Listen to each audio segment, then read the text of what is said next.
Urmele primului război mondial sunt destul de numeroase în Câmpul Lung și zona Mateiașului, acolo unde s-au purtat bătălii importante între armata română și cea austro-ungară.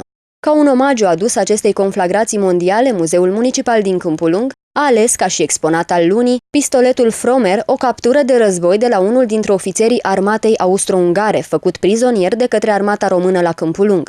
Acest model a fost fabricat la Budapesta. Este un pistolet clasic care nu se deosebește cu nimic de celelalte arme de acest gen. În cadrul muzeului nostru, exponatul lunii iunie este un pistolet Fromer, expus la Mausoleul Mateiaș, o captură din primul război mondial de la unul dintre ofițerii armatei austro-ungare, prizonier luat de către armata română în luptele de la Câmpul Lung. Acest model de pistolet se fabrica la Budapesta.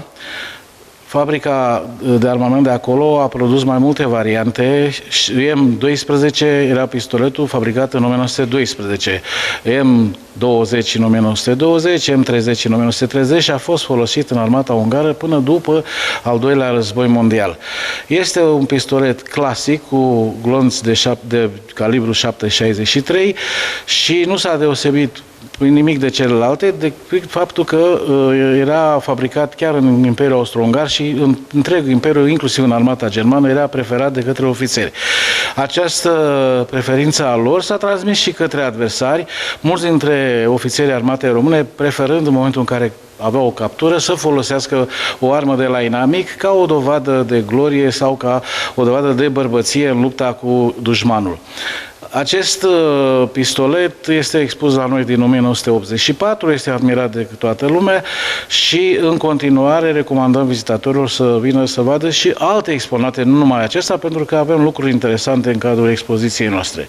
Baionete de luptă, arme, săbii și drapelele de luptă ale unităților militare, această hartă care prezintă luptele din zonă și succesiunea lor în timpul perioadei anului 1916, toamna aceea fierbinte în care armata noastră a înfruntat trupele germane și de asemenea putem să vedem diorama unde trăim momentele de luptă aproape ca într-o realitate care ne duce în anul 1916, în noiembrie 1916. Mulți dintre ofițerii români au preferat, când aveau o captură de acest gen, să folosească o armă de la inamic ca și dovadă a izbânzii.